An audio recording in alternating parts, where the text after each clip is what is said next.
What if I told you you can make $10,000 investing in one home? With residential assisted living, that is exactly what is possible.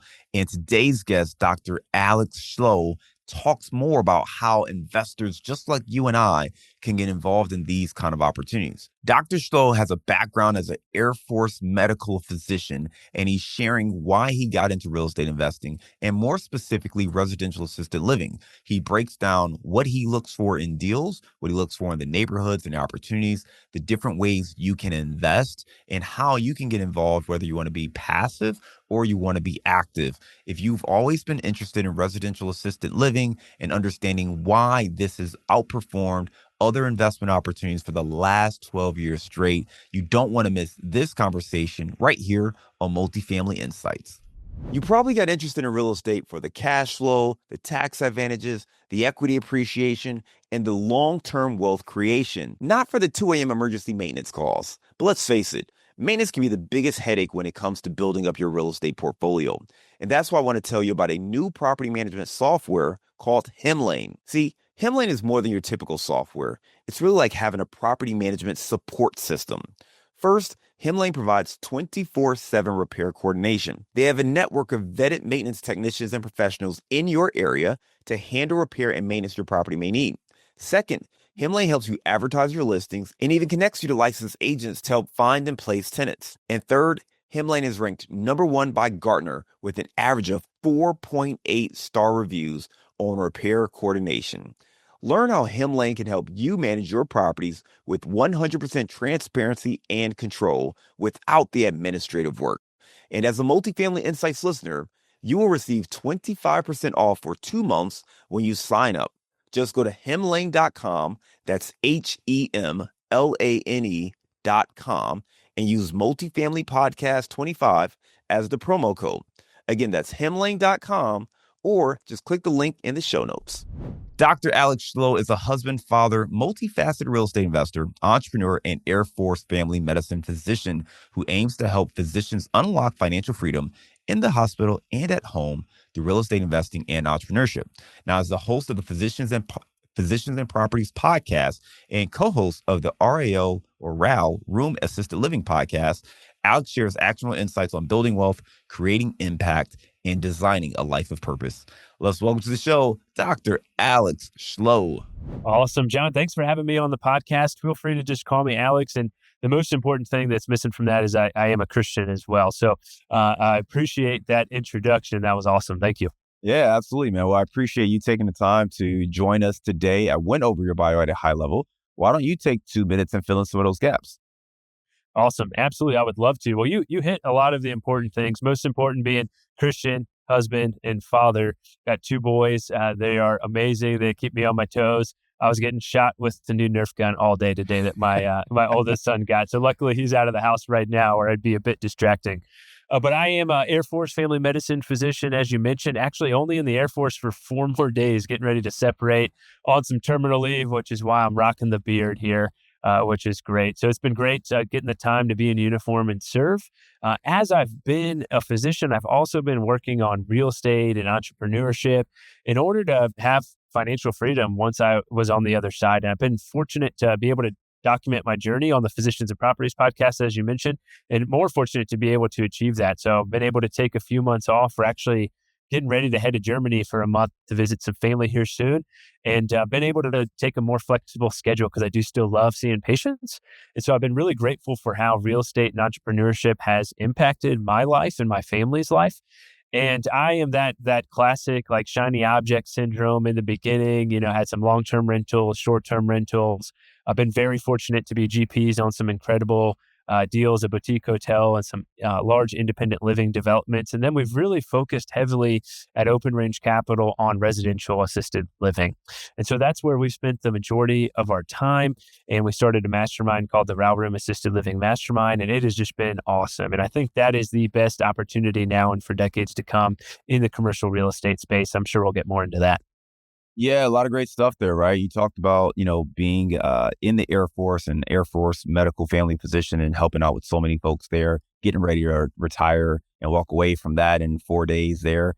So congratulations to you on that front. but really being able to do that because you made these other investments, investments in real estate, and that has set you up. So I want to talk about the podcast just a little bit. And more importantly, when you talk about physicians who are, investing in the Physicians and Properties podcast, can you talk to us about why you believe it's important for physicians to invest? Because I think on the surface, most people would probably assume, oh, you're a doctor, you're making good money. Why do you need to invest in real estate? You're good, right? Talk to us more about kind of your perspective there. Yeah, absolutely. Well, I started the podcast because I had a lot of physician colleagues who were coming up to me like, hey, man, what are you doing in the real estate space? This seems crazy.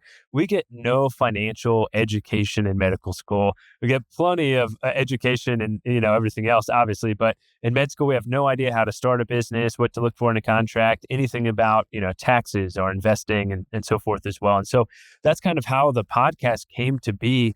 I think that investing in real estate or entrepreneurship as a physician is incredibly important for a lot of different reasons. But the big one is there is an enormous amount of burnout in the medical space right now.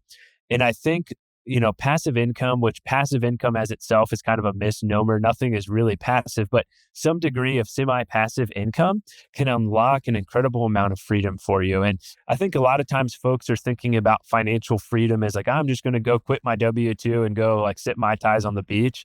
That's not what we're talking about here, but some degree of passive income may let you as a physician cut back on a shift or see a few less patients and just give you some flexibility, give you some room to breathe, help with that burnout that you're experiencing, and then give you time to spend time with the people who love you most and want to be with you most, which is family.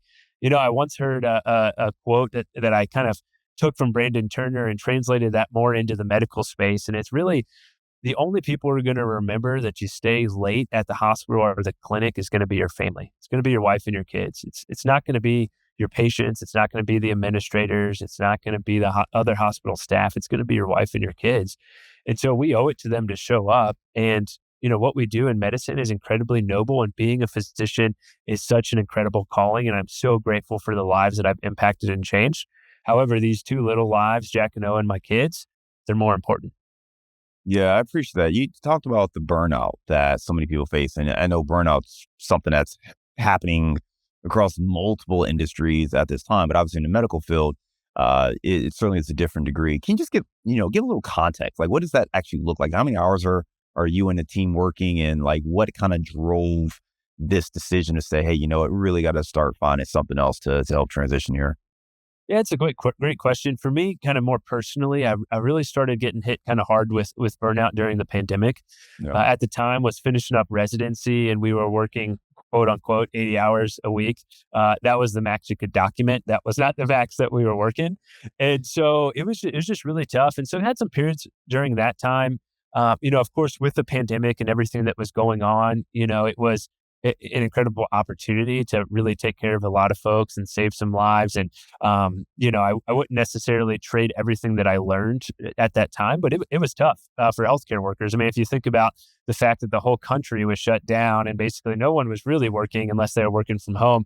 And then we were just, slaving away, working like crazy. And so that was a difficult time. And then as we kind of transitioned out of the peak of the pandemic, I was moved to Colorado Springs, Schriever, which is where I'm at now, and went from this big kind of teaching hospital to being the only physician that was in the clinic. And it was just a difficult experience and a different experience initially, kind of balancing work, balancing life, and I always knew, hey, I have to put those parameters in place in order to be there for my family. But did have some, periods of burnout there as well. The hours were less. Certainly at that time, like 45 or 50 hours per week, maybe sometimes a little bit more, but just a little bit of increased stress being the only provider. And then some other things that were going on in the military at that time, added to some frustration. And so I just realized, one day I had this whole family that was booked with me for appointments. It was 4 kids booked back to back to back to back. And the mom showed up about 30 minutes late. There's a ton of paperwork that comes with pediatric appointments. And I said, look, like we're going to get so far behind if we see these. And we typically have a 10-minute cancellation policy. Our appointments are only 20 minutes. So if you show up 10 minutes late, we have to cancel the appointment. That's just because we're seeing 18 to 20 patients per day. And the mom threw a fit and was like, well, it's not fair that you can see two of my kids, but not the other two. And I was like, you know what? It's fine. We'll just see them all. I ended up spending more time waiting to see them and seeing these kids than I spent with my own son that day. And that was the moment I was like, this isn't sustainable like this. I can't keep doing this. I can't do that to my family. And so that was another kind of insight into, hey, I really have to push this real estate and entrepreneurship angle. And I'm really grateful that I have done that. Yeah, it's interesting to hear you say that, and I appreciate the sacrifice and the work you've done as a physician, especially working in the military and those families. I know it's an important role. I think as entrepreneurs and as employees, there's that moment, right? There's usually a trigger, something that pushes you to say, you know what, I got to make this thing happen. I know for me, it was a similar situation where we had to go into, I was in advertising and marketing, and I had to go for a commercial shoot. And at this point, the agency had went from being a big agency to being back a small agency. And I didn't have the team I was used to having. And the people I had on my team didn't have a lot of experience. So, and this was a troubling, a challenging client. And the CEO was like, you got to go on a shoot. I'm like, this is my son's birthday. The challenge is my CEO also, his son and my son had the same birthday. So I'm like, I can't tell you go because it's my son's birthday. It's the same issue. So I ended up going. I remember just being miserable on set because I'm like, for me, it was the conflict. And what you're getting at is there's this quote that I heard once, and I don't know, maybe I made it up myself. I don't know, but it's values aren't values until they cost you something, right? Like we can all have these values, and I'm sure you value being a hard worker and a great employee and being reliable and a great physician. And that's part of your character and how you value yourself, right? But also you're a family person. You're about your kids, you're about your boys. You want to make sure you're a present father. And when those two values come into conflict, that's where you have a challenge. And ultimately we have to pick. And those days when you don't pick your children, that eats at some of us harder and differently. And I know for me, I didn't know until later on, like that's what was going on. I was upset, but I was upset at myself because I put my values in direct conflict and I wasn't clear and I made the wrong choice. And I didn't know I made the wrong choice until I was sitting on set and I couldn't wait for this thing to wrap. And I'm sitting there looking at my son's face on the phone. And I'm like, dude, you're supposed to be doing all of this to be a present dad and all this stuff. And your kid's birthday is there. And I'm here on set. It's like, no, I chose work. And obviously in that moment, work was more important to me. And I had to sit and reconcile with that. And I know a lot of folks, maybe it's easier to dismiss and you're doing what you need to do for the family. And I get that. And I'm not judging anybody. But I do think that at the end of the day, we all have to look at ourselves in the mirror and just be honest with ourselves about what our true values are. And there's nothing wrong if your value is to be the breadwinner and for you to say, hey, you know what, this is a sacrifice I have to make. I'm not mad at you. But I know for me in that situation, it made me realize I needed something else. And I think that's also when my intensity for real estate started to adjust as well. Yeah, that's really well said. And thanks for sharing that, John. I agree. I think a lot of times you hear, I want to be an entrepreneur so I can do it for my family, or I want to be with my family. And then you run into that other parallel of like, are you really doing it for your family and to spend more time with your family? Or are you just telling yourself that too? And so I think that's something that folks struggle with a lot as well. I mean, I talk to folks who they're like, hey, I'm going to leave my 40-hour work week and be an entrepreneur. And it's really hard to go from 40 hours as a physician, for example, to 40 hours as an entrepreneur, because that 40 hours turns to 80 hours. And then you're stuck in that same thing. So don't go from a 40-hour job to an 80-hour job thinking you're doing it for your family, because that balance gets more tricky. I mean, I'm saying that right now as I've had a couple months off as I'm transitioning out of the Air Force.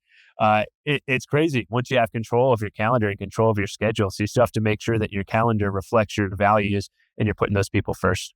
Alex, to that point, right? When we talk about physicians investing, again, time is already limited. I know a number of investors or physicians who invest as well, and they can get burned really quickly and realize they picked up a second job, and that was certainly not the intention.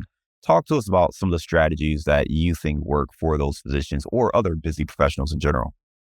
Yeah, absolutely. I think that's where a passive investment strategy becomes more important. As I mentioned before, I don't fully believe in the whole like passive income mailbox money, although, to a degree that exists, but every investment opportunity, every deal requires some work, whether that's vetting the GP team, the sponsor team, figuring out the deal, figuring out, hey, is this an opportunity for you or not? It still requires work up front to make sure you're investing in the right deal. And so I think though, as a physician, as a busy physician, certainly more of a, like investing in syndications, or maybe you're the money and someone else is the operator. Of course, you need the deal, you need the knowledge, you need the money. And so, or the hustle, the knowledge, and the money is the deal triangle. And so maybe you're that money piece of that deal triangle. And so I've seen a lot of physicians be successful that way, whether they're investing as limited partners, whether they're bringing capital to the JV side of a deal, those sorts of things as well. So I would say more passively, but it's beautiful, to have the opportunity to teach physicians to do this, to provide them those investment opportunities is incredible. Because as I mentioned, you sit back and you think about like, okay, well, like $300, $400 a month in cash flow as a physician, that's not much, or, maybe more 500, 1,000, whatever that may be for that investment. You think, well, that's not much as a physician, but it's, as you mentioned before, that stacks over time, right? Just having the courage to do that first deal, to get that snowball rolling, to see like, hey, this wasn't as scary as I thought it was. Because physicians, we're so analytical, right? We want to know all the details, all the information, and you just can't in real estate investing. You can do your best as the GP team to like plan for contingencies, and as a physician or an LP who's investigating the deal, you can do your best to investigate that, make sure those contingencies are met, but you're never going to have all the information. You just have to have the courage to be willing to put that capital into a deal and see what happens. And oftentimes, especially if it goes well, you're going to be like, wait, this wasn't scary at all. I'm getting this paycheck every month in my direct deposit or in the mailbox. Let's just keep rolling. Let's keep stacking. And then before you know it, you've hit that freedom number for you. Yeah, and I think it's important too, like you said, for these physicians, you're a busy professional, you want to analyze everything, but you can't know everything, right? So at a certain point, you need to get the education to know the right questions to ask and what to look for, and that's going to make it a lot easier for you. So investing passively in these deals, letting someone else do the day-to-day, whether that's in a JV structure or in a syndication, but let someone who has the time and the experience, let them be the active person. You make sure the investment makes sense for you. You vet them as an operator in the business plan, but you're just going to invest. And you got to take a little bit of risk, right? You got to take a little bit of a challenge. And certainly when it comes to investing, you don't want to invest more than you can actually lose and feel comfortable with. But none of us ever want to lose money. But on the same note, you're not putting your life savings into, your first deal. But this does give you a chance to actually earn passive income. And it's not going to be that monthly or quarterly distribution, but it's going to be the bigger picture of it, right? It's going to be the ability to drive up appreciation, long-term wealth, the knowledge of what it takes to invest in vetting deals and challenges that arise, but also the depreciation benefits, right? The tax benefits that come from investing. And again, for higher net worth individuals, that's one of the things that's really, really appealing. As a quick aside, I mentioned just asking better questions. We do have a free guide on our website. It's 7 questions you must ask before investing in apartments. You can check that out at casmoncapital.com/7questions. So I want to go into the strategy you're focused on mostly today, right? We talk about the RAL room and residential assisted living. Why is this a strategy that you are so gung-ho about in this current year, in the current environment? Absolutely, John. Well, I love assisted living. I think it's the best opportunity in real estate now and for decades to come. In fact, if you look at the data, senior living has outperformed any commercial real estate asset class for the last 12 years, and it's going to continue to do that. And so it's a really great opportunity. We've heard a lot, and your listeners have probably heard a lot about the silver tsunami, right? We have this aging population in America. We have 10,000 baby boomers turning 65 each day. We have 4,000 boomers turning 85 each day. And there's a massive supply-demand mismatch already in the assisted living space of about 600,000 to 1 million units, depending what sources you're looking at. That's right now, right? A lot of these folks who are living in assisted living are part of the silent generation, right? The baby boomers are just starting to age into that. And so there's 77 million baby boomers in America. It's projected that roughly 7 out of 10 of them are going to need long-term care. That's 59 million boomers, which is a ton of boomers. So if we're looking just from a strictly supply-demand mismatch perspective, the opportunity is enormous. If you look at the care that's provided in residential assisted living, and for folks who are unfamiliar with what residential assisted living is, I want you to picture a large single family house that's been either built on purpose to be assisted living or renovated. So typically that's going to be large, single story, as many bedrooms and bathrooms as possible. And then you have to make it ADA compliant, your grab bars, your wheelchair ramps, wide in door frames, a roll-in shower, those sorts of things. And that's all going to be dependent on your state specific requirements and your locality requirements. But I want you to picture a really cozy, warm, large single story home. And there you're able to provide way more personal care. Typically, these are 6 to 16 residents, and a caregiver ratio, maybe 1 to 5 or 1 to 8, compared to these big box facilities that we've all seen, these institutional kind of, hotel like big box facilities where the caregiver ratio may be 1 to 20, 1 to 30. And so it just provides way more exceptional care. And there are some studies looking at mortality, are essentially, do patients or residents live longer in residential settings compared to these institutional settings? And in fact, they do. So it's just a win-win all around. I love that, man. And you're right. I mean, when we look at the data, I remember the first time I heard about residential assisted living, it really opened up my eyes because I hadn't thought of it. And we had a young lady speak at an event, our Midwest Summit, a couple of years back, and she said something to me that floored me. And the data I was familiar with, I knew we obviously have a lot of people who are turning 65 every day, but she said something to the effect of, well, as we have our aging parents, which, we have kids, we have parents that are aging. Yeah. Well, who's going to take care of those aging parents? And it likely is going to be their children. And if you're the responsible one in the family and you're the one that's making pretty good money, it's likely going to fall on your shoulders. And I stopped and thought, and I said, oh, oh. So this may or may not be something from an investment standpoint that makes sense or is something you're interested in. But at a minimum, you may want to understand just for the care of your aging parents. And I know my grandmother passed away last year. My wife's mom, my mother-in-law, passed away at the early part of last year as well. And at the time for both of those women, we were starting to have these conversations because their bodies were just starting to fail them a little bit, and the care we were able to provide just was not matching. So we had to go a little bit deeper into these conversations. So I implore our listeners, if you're thinking about this, like, oh, I'm not really interested in that, or I like this, fine. But I think it's still important to understand, like, just from a caregiving standpoint, where there might be opportunities. You mentioned the mortality rates, and there were studies done that said that the residents who live in some of these residential assisted living homes, as opposed to the big box facilities, actually lived longer.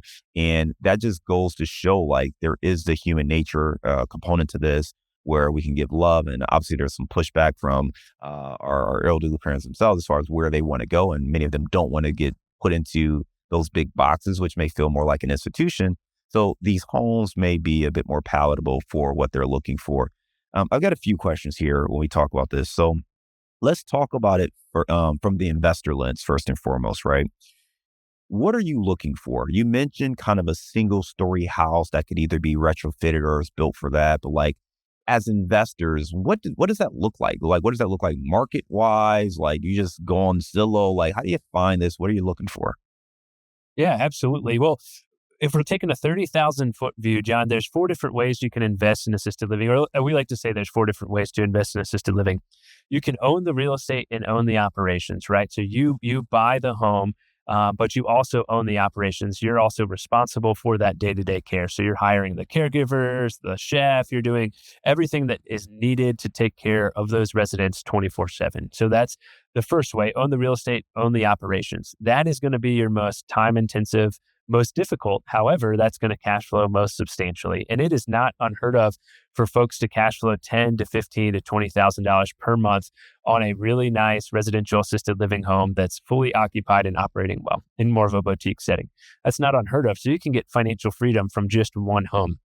And we tell folks, you shouldn't be the one running the day to day, right? You need to budget for the fact of like, hey, let me hire a manager. Typically, a nurse or a retired nurse makes really good managers, or someone who's been in that big box setting that's burnt out. They make really good managers. And so then they come in, they run all the day to day care, and you're kind of the CEO of the home.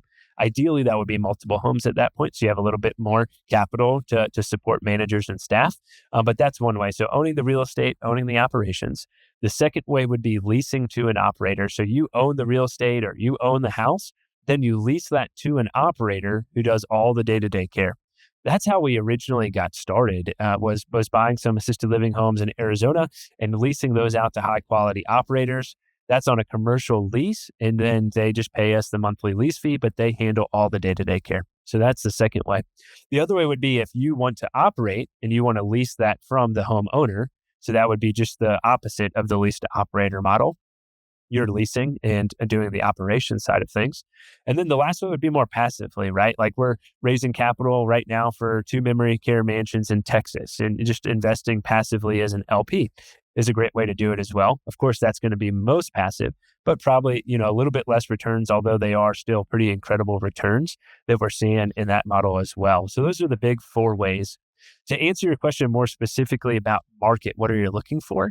John, this is needed in every market in America. I mean, there's seniors everywhere. And the cool thing about residential assisted living is oftentimes you're meeting the residents where they are. Sometimes these are being opened up in their same neighborhood. So they're able to just stay in their neighborhood and go to a home that's specialized to care for them there. And there's so much education that's needed to the general population to know that this is an option. So thanks for letting me come on the podcast.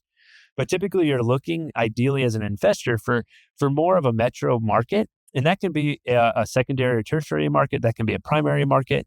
But you're looking for, hey, do we have accessibility to hospitals? Do we have accessibility to clinics? And the target demographic you're looking for is not only the senior population, but you're also looking for like that 50, 55-year-old, ideally fairly affluent demographic, because that's the kid that's going to be putting their family member in that assisted living home.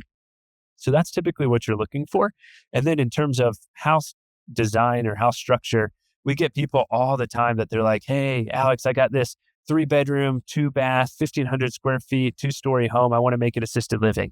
That's the opposite of what you're looking for, right? You're looking for that single story, as many bedrooms and bathrooms as possible, even if you're renovating different spaces into that. Like, hey, can you renovate the garage into 2 more bedrooms and a bathroom? That'd be awesome, because that's going to increase the number of private rooms. You're going to be able to charge more. You're going to be able to take care of more seniors, and you don't need the garage, right? So typically, single story, as many bedrooms and bathrooms as you can have. A good rule of thumb is about 300 square feet per resident should help you meet that threshold requirement. Some different states or localities will have a square footage requirement, like, hey, each for a single room, it has to be at least 8 by 10, and a double room has to be at least 10 by 12. That's just an example. So if you're shooting for roughly 300 square feet per resident, you're typically going to meet that. So if you're going to have 10 residents, then a 3,000 square foot house. And each state is going to have their different requirements in terms of the number of residents you can care for. For example, in California right now it's 6. In Texas, it's 16. In Arizona, it's 10. So it just really depends from that perspective, and each state's going to be a little bit different. So hopefully that helps answer your question. It does. I appreciate that, right? So quick Cliff Notes version of that is, from a location standpoint, you're looking at larger metros, you're looking at good population, and really looking at kind of the children or the caretakers, because they're going to be the ones that are making these decisions.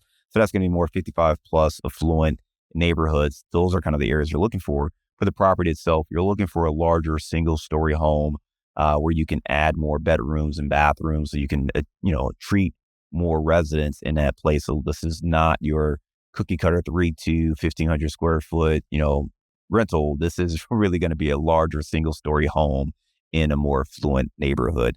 I've got 2 areas I want to go with this, but I want to stick with the investors here and wrap that up. So the number one question people are going to ask is, well, how do we get paid, right? So obviously there's, when you talk about the seniors, well, they're not making any money. So who's paying the bill here? Yeah. So typically we're targeting private pay residents, right? So a lot of times what happens is that senior sells their house, they have a large equity event, and then they take that capital and they pay for their stay, if you will.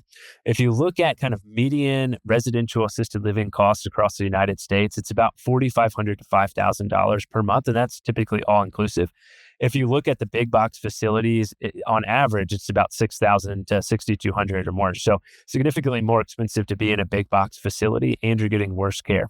But yeah, typically that is going to be the resident has an equity event or their savings. Sometimes folks will use the long-term care insurance to cover that, and or other family members are paying for their care. So that's the big thing. Sometimes folks will get involved with Medicaid and have some Medicaid beds, and you're getting the government involved, which can be a little bit trickier. But that is an option as well. And different states will pay better from that perspective. Sometimes there's state-sponsored programs as well as VA benefits that can be an option. But typically in our mastermind, we tell folks, hey, let's focus more on the private pay side of things and go from there because the need is just incredible all across the board. I love it. I appreciate that context. And it's good to know because, again, I think people may automatically assume that Medicare and Medicaid is paying for this, but you're in the private pay space. So it's really about that's part of the reason that you're going to more affluent neighborhoods, right? So these people are looking for that more privatized care. And those are going to be the folks who don't want to see mom and dad in those big box facilities. They want them to be in a more comfortable environment. And that's exactly what we're talking about here. Let's flip and go the other way, right? Because one of the things you have is you have the RAL Room Assisted Living Mastermind. And I know, investing is always exciting. And I was having drinks with a guy last night and he was like, John, I was super excited to invest in your deal. And then I sat down and talked to you and you kind of put a little cold water on it. I was like, man, that's probably the worst. Like, I feel bad. He was like, no, but it was good because I kind of felt like, I was going to be like one of those bigger pocket stories, right? Like I was going to invest in this deal and I was going to double my money in 2 years and I was going to do this and I was going to be a multimillionaire. And you kind of helped me level set my expectations. And I'm like, well, I don't know if you're mad at me or happy. He's like, no, I'm happy. I'm like, all right, cool. So I don't want to throw cold water, but if people listening, right, all the demographics tell you there's going to be growing demand for this space. I want to ask you, what are the watch outs? Because I'm sure through your mastermind, you've heard stories or mistakes that you've seen people make. And I want to make sure people go into this with the right mindset so they can learn from themselves, but this is something they really want to explore. What are the watch outs and what are the things that could get people in trouble if they don't understand? That's a great question, Johnny. And I'm really grateful that you're asking that question because it can be really easy to just be like, oh, I want to make $10,000 a month. Let me Yeah. just do You said assisted 10,000 living. a month. Sign me up. Yeah, exactly. Yeah, and it is really, really hard work. This is not for the faint of heart, and hopefully it's conveyed in here that the number one thing is taking really good care of seniors. Right, that's where it all begins. And so if you don't have a heart for that, if you don't have a heart for taking care of seniors, and you're just trying to make a quick buck, assisted living, residential assisted living, absolutely not for you. So I'll put that caveat there. The thing that gets people hung up the most is staffing. So if you're going to own the real estate and own the operations, you're going to be hiring caregivers. That's going to be the most difficult part is finding good caregivers, retaining good caregivers. That's the most difficult thing that we see. If you're leasing to an operator, it's going to be similar. It's going to be finding that operator, right? Everything in that lease to operator model, the linchpin is the operator. They're the one that's paying you that lease fee. And so vetting your operator well and making sure they have their heart in the right place, making sure they have the financials that are appropriate in case occupancy were to drop or something along those lines is really important. So those are the big things. Staffing is always the most difficult aspect of it because look, like I mentioned, it is really hard work. And so you need to find someone who's got a good caring heart, who's doing it for the right reasons. And you need to, pay them well so that they stay, especially when they could make, $18 flipping burgers at In-N-Out. What makes them want to, change soiled grandma or grandpa for a couple dollars more. And so you got to make sure you're finding the right people and taking care of them. Yeah, I appreciate that. And I think that the staffing thing is what I've heard. So that's something that everyone should definitely take into consideration, but certainly a lot of opportunities here. Hey, you mentioned that you all kind of started off in that second, right? When you were telling us the 4 ways to invest, you said the second Yeah. was kind of, you own it, but you lease out you own the house, you lease out the operations. What's your focus now? Are you still focused on that or do you dabble in some of the other opportunities? Yeah, absolutely. Yeah, so we do still do lease to operator as well.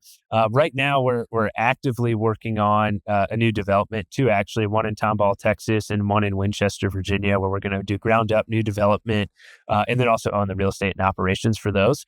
But yeah, we love the lease to operator space too, and so. That's how we got started. We have 5 lease to operator homes. So we bought the real estate, leased that out to an operator, and then we just get that monthly lease fee. It's a commercial lease, 3 to 5 years, 3% annual increase. And they're responsible for pretty much everything. We're responsible for mortgage, taxes, and insurance. And then we do a home warranty to help cover any big expenditures for them. And so that's a great way to do it as well. Typically, you're looking at about 3x the long-term rental rate for that home. And so that can be a really great way. I think assisted living as a whole in any capacity is about the best way you can cash flow right now in this market with a single family home. And so it's a great way to get started is at least the operator side of things. Partnering with an operator is a great way to do it too. So then you're also getting that operations side of the business as well. And then really we just love the operations side. And Charlie, my business partner, he is an engineer, really great with systems. And we think that we'll be able to run the operations a bit more efficiently and provide even better care with my medical background, with his engineering background. And then Luke, our other partner, is in the Navy and is an incredible leader. And so the combination of all of that, I think, will be really effective. Yeah. So in the commercial real estate, or particularly in the multifamily world, we would call that more vertical operations, right? Where you're going to have property management and everything in-house. Sounds like that's the model you're kind of shifting to.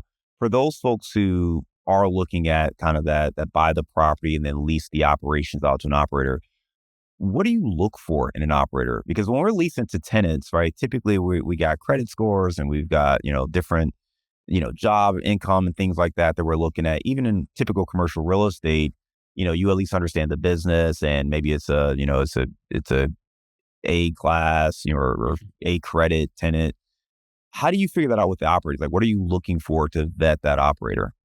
Yeah, it's a great question. It's fairly similar. The first thing we look at is what is their intent? What is their motive? What is their heart behind operating? Are they doing this for the right reasons? Do they have, a track record? We try and stick with only operators who have experience because that's really important. It is a tough, it's a tough niche, and operating assisted living homes is difficult.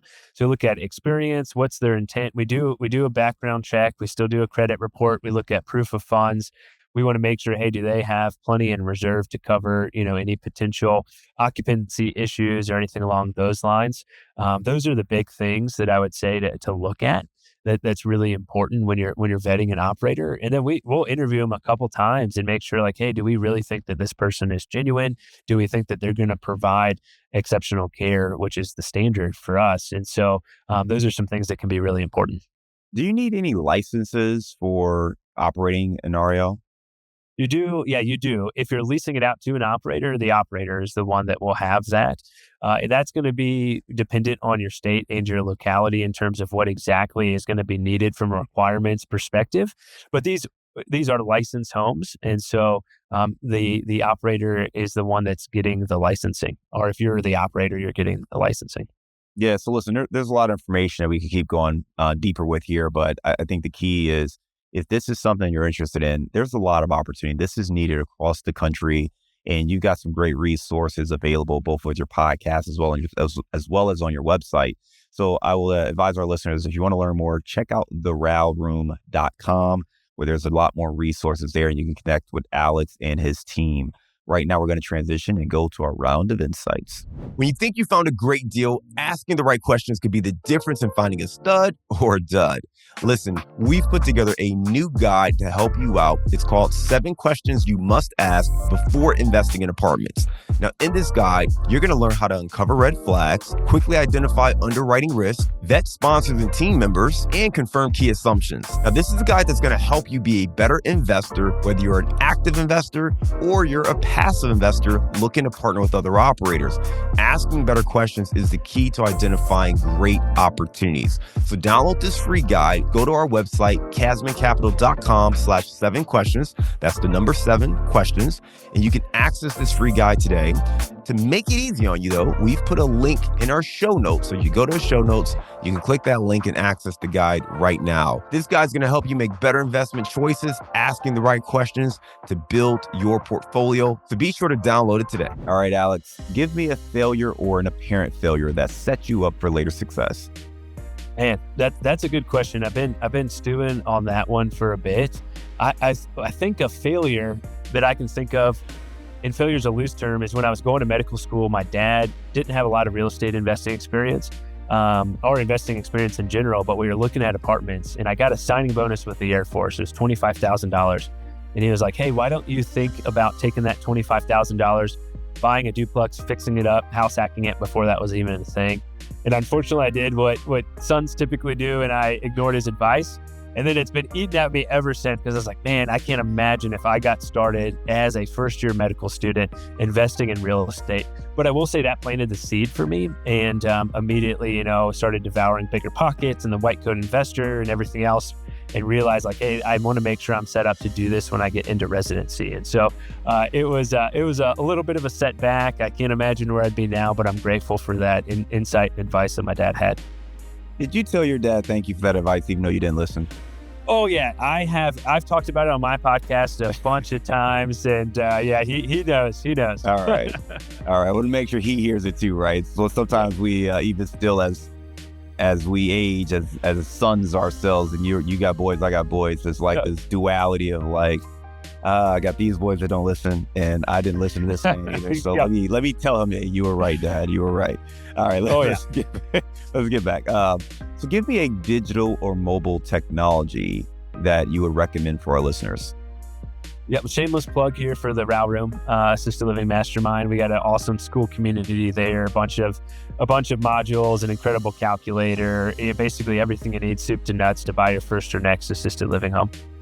Give me the book you've recommended or gifted the most in the last year.